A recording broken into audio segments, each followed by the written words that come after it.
Listen to the Vibes. Welcome, everyone, to another episode of Listen to the Vibes. I'm very happy to welcome Jeaneen Tang. She is a speech language pathologist, and we're going to get to know her and have a great conversation. So, Jeaneen, tell us a little bit more about you. All right. So I'm Jeaneen. I've been a speech language pathologist for over 20 years. I graduated in 2001 from the University of Hawaii in Manoa. Right. And I worked in the school district there for 4 years. And then I decided I wanted to be an actor. And I moved from Honolulu, Hawaii to Los Angeles, California. And, acting's very difficult. You got to have luck. You got to have everything. So I'm glad I was a speech therapist first because I could do that. I could fall back on that as like my main source of income. So I worked in the school district here for 4 years. And then I switched over to early intervention in 2010. I had my son in 2012, and unfortunately, he had a fall from our bed, only 18 inches off the ground, but he had a brain injury that required an emergency craniotomy because he had a large brain bleed, and then he had a stroke a few days later. So I went from being a service provider for special needs children to being a parent of a child with special needs. So, it's been a full circle of, perspective. And now he's 11. He's going to be 12, and he's amazing. He still has a lot of deficits, but he's, such an amazing child, and he loves music and dancing, and he loves to play sports. He can shoot a basketball with one hand.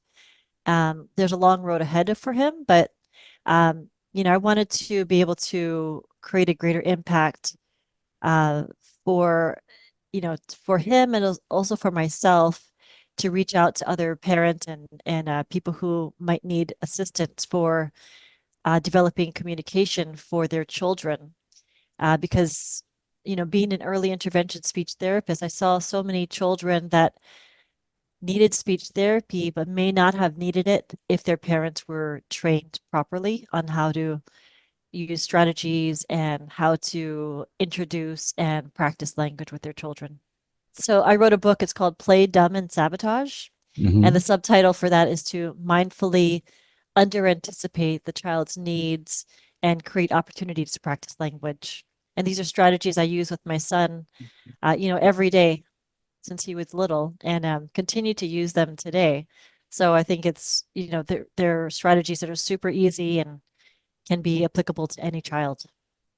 What should parents look for? Because I know some kids, they will have a little bit of an impediment or something, and most parents are like, oh, they'll grow out of it. But when should they take it seriously? It's really important to pay attention to your child's first couple of years of life, right? You want Hmm. to make sure that they are able to attend to sounds, right? You want to make sure that their hearing is okay. By 6 to 9 months, they should be starting to babble in strings of sounds and start to imitate what your adult speech sounds like, right? Even though they're not saying words. And then by 1 year, they should be saying their first word. And between 1 year to 18 months, accumulating lots of single words. By 2 years old, you want them combining two words at a time. And by 3 years old, you want them saying three words or more in strings of short sentences and phrases. So if a parent is not seeing their child say their first word by 13, 14 months, it should be a red flag, right? If they're not babbling before that, that's a big red flag. And a lot of parents, they do have this sense of, in a sense, it's a little bit of denial, right? Because they're like, oh, my child's fine, my child's normal, they'll be fine. And then, some parents don't even, you know, aren't able to see that it's a problem or might be a problem until the child's almost 2 years old. And by Hmm. that time, they've missed out on, a good 6 months of possible therapy that they could have had to catch up. And a lot of the children that I'm seeing now are normal developing children, right? They're cognitively fine, physically fine. They're just late talkers. And part Hmm. of that is due to parenting style, right? We as parents, we want to be really good parents. And by being really good parents, we think we got to get the child changed and fed, and you have lots of toys that they might love and everything. And so we're great parents because we know what they want before the child even knows that they need anything or want anything. But in a way that makes like that creates a disservice to the child as well, because it is very much a one-sided interaction or conversation, right? As a parent, we are doing things for the child, but the child is not able to practice or react or uh, uh, have that conversation back to us because we've done everything for them. So by playing Mhm. dumb, we know what the child needs, but maybe reel it back and, have something that the child might love. Like I have my godson Kane, he is 14 and a half years old. He's taller than me now. But when he was a baby, he was very lazy. He was, held a lot and he wasn't crawling. And, when he was 9 months old, he was just he would just lay there on the ground and just be happy and content. And so I remember, having this slinky toy that he really liked. I could tell by his facial expression he wanted it. So I would kind of tease him with it. And then when he went to reach for it, I would pull it away. And I would Mhm. tease him a little more until sooner or later he started squirming across the floor. Right. And now he's going to be a starting quarterback for the JV football team at his high school this year. But Wow. to imagine him being like this lazy child on the floor, not wanting to move, but then finding his coordination because he Right. really wanted something. And I was kind of I was tempting and teasing him. Hey, you want this? Come get it. Come get it. And sooner or later, he was moving, slithering across the floor. Yeah. Now, I've heard some parents say that you should talk to your baby just like you talk to another adult and not do so much of the baby talk. You agree with that? I think you should do a little bit of both, right? Because we're talking to the child. We're trying to give them all this information. Hmm. Um, but we should also know that we need to slow our speech down just a little bit, right? Because if I'm talking to a baby or a child in the same speed that I'm talking to you, and they don't understand the vocabulary that I'm telling it to them, it's like listening to a foreign language, right? So you want to slow your speech down just a little bit. And also, when you are doing the baby talk, you are actually imitating them, right? So they are saying something, and you are imitating or modeling for them what you hear them say. And then it's this little baby conversation. And then from there, you can shape it and expand those little babbles into real words and little phrases and sentences. But if the baby can only babble, then that's where their conversation level is. And it's a little bit of play. And they know that I'm saying something and this person's reacting to what I'm saying. Right. My grandson is 4 years old, and sometimes he has a hard time putting some words together. They sound like something else, and I kind of mock him when he does that. I mean, I don't make fun of him, but I mean, I will say what I think he's saying. Should I stop doing that? Um, I think so. There's this. I'm not sure if you're mocking him. You're not making fun of him, but Right. you're maybe interpreting what he's trying to say. Is that Hmm. right? Right. 'Cause he'll say, I want my vitamins, but it sounds like he says, I want my Spider-Man. Oh, yeah, yeah, yeah, yeah. So there's, and then yeah. So it's that play dumb side, right? So you say like, you want your Spider-Man, or do you want your vitamin? And you can slow it That's down and show it to him, and you can clap it out. So be like vitamin, okay. and that's when you can play and have a little bit more structure. But I've done that to kids where they'll say something and I repeat it back to them like, "Oh, you didn't really mean to say that. Did you mean to say this instead?" So it's good to have that back and forth conversation.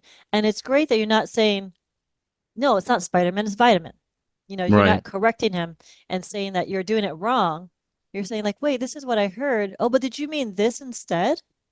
Does that make sense? Right. Right. That's Yeah. Yeah. kind of along the lines of what I do. I don't try to make him feel bad. but I Oh, was no, no. I was like, this is what it sounds like, what you're Yep. saying.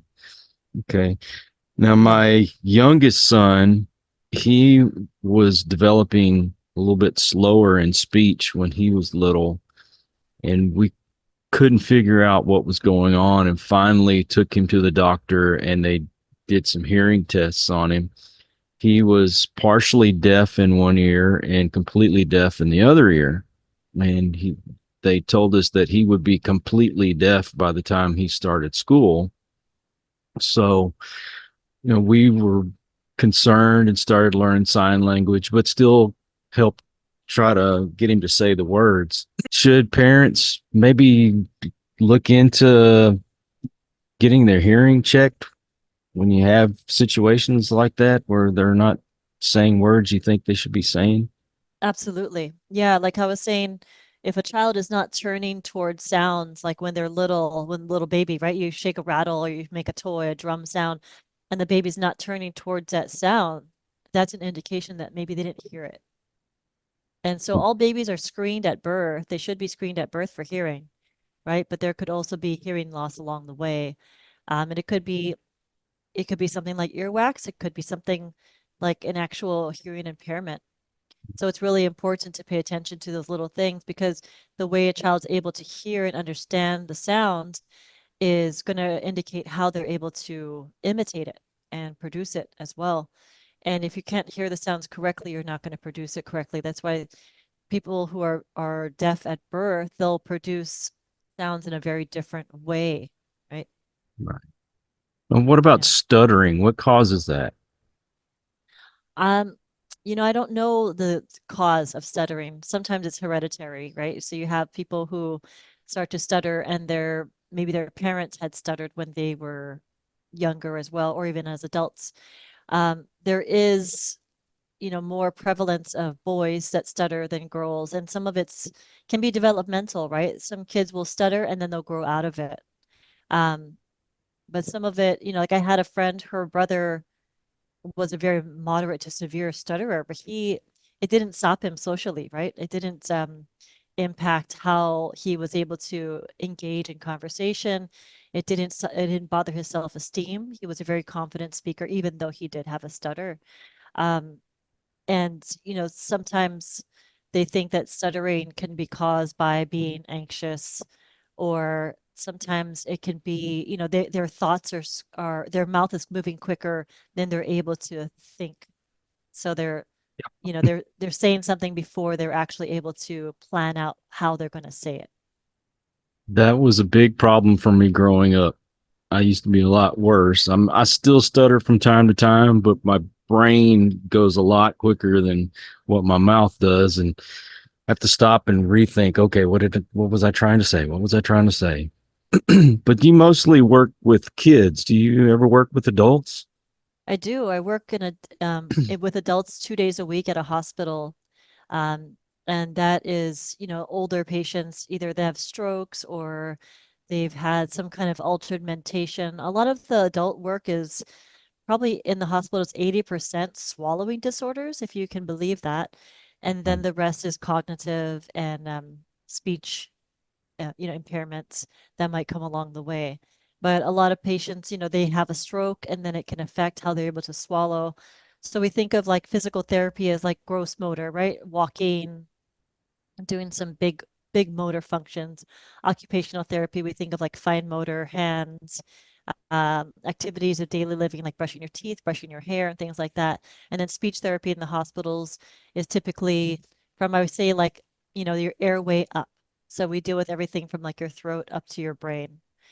So if you're swallowing and not having, and you're doing something like choking or having pneumonia, we take a look at how you're able to manage your food, if we need to change the diet texture, if we need to use thickened liquids, if we need to present food and liquids in different ways, whether it be from a spoon, a cup, or a straw. So there's all little nuances that we don't think about, right? In our day and age, we don't often come across people who have this modified diet. But if you know anybody that's older, you often will come across it later on, right? When they're older, if you have a aging family member, then that patient, that family member might be on this modified diet, whether they have to go to chopped food or pureed food or thickened liquids or such, and we think about like I always say we start in this world not being able to eat solid foods, and then we might end up leaving this world not being able to eat solid foods, if that makes sense. Yes, yes. In your book, how many different strategies do you have? I have 11 chapters, I believe. So there's a lot of different strategies. I would say so there's 11 chapters. I would say each chapter breaks down a certain strategy or a different perspective on how to approach language and communication. But some of the key ones, like I said, is to slow down your speech just a little bit, right? So as children are hearing us speak, they might get a chunk of they might get a chunk of words together. Like I have a little girl who says, "What's that? What's that?" And her parents are like, "Oh, she says two words." I'm like, "Well, she's kind of hearing what's that as one thing. What's that?" But she doesn't have a lot of vocabulary otherwise. So sometimes kids will hear it as what's that as one thing, one chunk, but it's really what's that or what is that and breaking it up. So they know that, oh, that's not one word, it's multiple words that put together. And I had a friend she was a teacher and I grew up in Hawaii, and I don't know if you know Pidgin, or it's called Hawaiian Creole English. And she thought that might as well, like you might as well do this, right? She thought for a good part of her life that it was minus well, minus minus well. And I was like, Gotcha. what? She goes, and then she was like, oh, it's not minus well, it's might as well. So it's like you hear something and you're like, oh, that's this thing. And it turns out it really wasn't that that chunk of sound, but it's actually these individual words. That's like here in Texas, we have a hamburger joint called Whataburger, and most people grow up calling it Waterburger.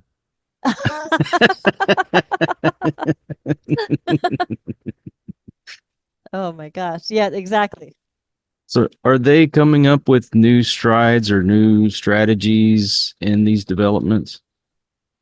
In speech language pathology, Hmm.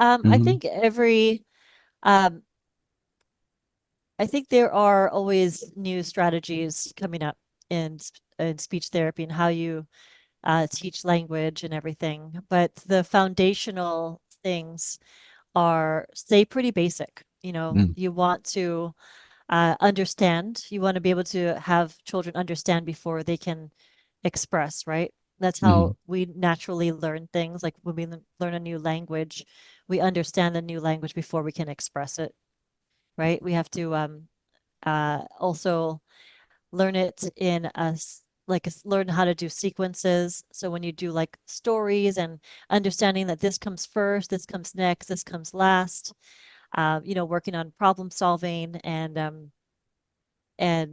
the basics of language will pretty much stay the same. How you approach it might change a little bit, or how someone might take a spin on a certain strategy, right? And it's great when people evolve how they teach language or how they can introduce language to a child. But I think, for the most part, the foundational skills of teaching language to a child is basically the same. And Hmm. then, you can adjust that for each individual child or your own personality, right? Every person's going to teach something a little bit differently. And I think it's really important for parents to not just be a imitation or a model of myself or another speech therapist, but also take into their own personality and how they relate to their child. And do you work with people over Zoom? I have definitely. Mhm. Okay. I was saying on another podcast that they asked, "Oh, do you ever do a Zoom therapy?" And I was like, "Well, during COVID, we did all of our early intervention over Zoom. So we really learned how to captivate 2-year-olds over Zoom and work with the parents. So working with parents through Zoom and having them, be able to shape their environment to be our therapy room per se, it was quite a challenge, but now we know how to do it. And how do people get a hold of you? They can go to my website. It's playdumbandsabotage.com. And then they also can connect with me on Instagram, which is Play Dumb and Sabotage, or my personal page is JT808. I'm also on LinkedIn as Jeaneen Tang. And they can get your book on the website? Yeah, you can go straight to my website. The link for Amazon is on there as well. It's also available in a Kindle version as well as on Audible as an audiobook. What I'll do is I'll put all those links in the description just to make it easier for folks to find you. But Jeaneen, thank you so much for coming on the show today. Thank you for having me. It was so much fun. Oh, it's my pleasure. I also want to thank all you folks out there. If you are new to the channel, I hope you'll come back. Please hit that subscribe button. And for my regulars, you guys are awesome because you make it possible for me to do this. Till the next one, everyone, please take care. Be kind to one another. God bless and peace. We hope you enjoyed this episode of Listen to the Vibes. You can catch us on Buzzsprout or wherever you listen to your favorite podcasts, and on YouTube. Follow us on Facebook at The Vibes Broadcast Network